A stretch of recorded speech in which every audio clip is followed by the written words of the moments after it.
Bonjour, bienvenue pour cette nouvelle vidéo sur le droit d'Internet. Aujourd'hui, nous allons voir la notification des hébergeurs. Vous savez qu'en principe, les hébergeurs ne sont pas responsables. Ils ne sont responsables que si, une fois qu'ils ont eu connaissance du contenu illicite qu'ils hébergent, ils ne l'ont pas supprimé promptement. Et toute la question se pose de savoir comment leur porter à leur connaissance ce contenu illicite. Alors, un article de la loi du 21 juin 2004, l'article 615, prévoit que les hébergeurs sont présumés avoir connaissance du contenu illicite qu'ils hébergent lorsqu'on leur fournit toute une série d'éléments. Parmi ces éléments, vous avez l'identité du notifiant, la description des faits litigieux, leur localisation précise, les motifs pour lesquels on veut retirer ce contenu, et également le fait d'avoir réussi ou non à joindre l'éditeur ou l'auteur du contenu. La question se pose de savoir si ces éléments de l'article 615 sont exigés de manière obligatoire pour engager la responsabilité des hébergeurs ou ce sont des éléments simplement facultatifs.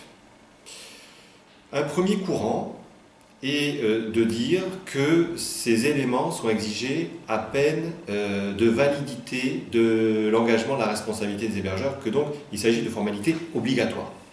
Alors, des décisions de la Cour de cassation vont dans ce sens, notamment qui ont été rendues en 2011. Seulement, cette interprétation ne correspond pas à la lettre de l'article 615 de la loi du 21 juin 2004, parce que le texte est très clair. Il dit que la connaissance des faits litigieux est présumée acquise.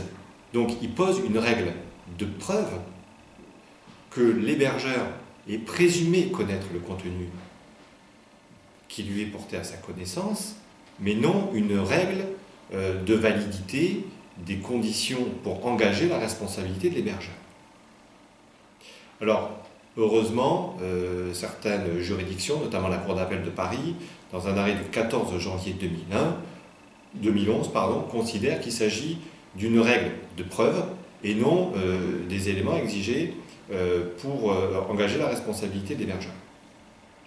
Alors, lorsque on creuse un peu plus la question, on se rend compte que non seulement le texte est clair, mais qu'en plus, les législateurs ont voulu que ces règles soient facultatives, que ces mentions soient facultatives et non pas obligatoires. En effet, dans les débats parlementaires, on se rend compte que le législateur a voulu qu'il s'agisse d'une présomption et non de conditions obligatoires. Ce qui signifie au final que pour engager la responsabilité d'un hébergeur, on peut lui faire une lettre de mise en demeure en lui précisant bien entendu où se situe le contenu qu'il doit supprimer et en lui expliquant pourquoi. Mais si la lettre est suffisamment précise, à ce moment-là, l'hébergeur a connaissance effective de ce contenu et sa responsabilité peut être engagée si jamais il ne le supprime pas. Pas besoin de respecter les autres éléments de l'article 615. Et si on ne le fait pas, eh bien, tout simplement, l'hébergeur ne sera pas présumé connaître ce contenu. Voilà. Donc, il nous semble que l'article 615 est très clair. On espère qu'on aura des interprétations un peu plus conformes au texte de l'article 615. On peut aussi se demander au final pourquoi un texte aussi limpide puisse être interprété de manière extensive, de manière excessive, erronée. Sans doute parce que des personnes, notamment les hébergeurs, font pression. Il existe du lobbying pour que des interprétations soient rendues en leur faveur. Merci beaucoup pour votre attention et à bientôt pour de nouvelles vidéos.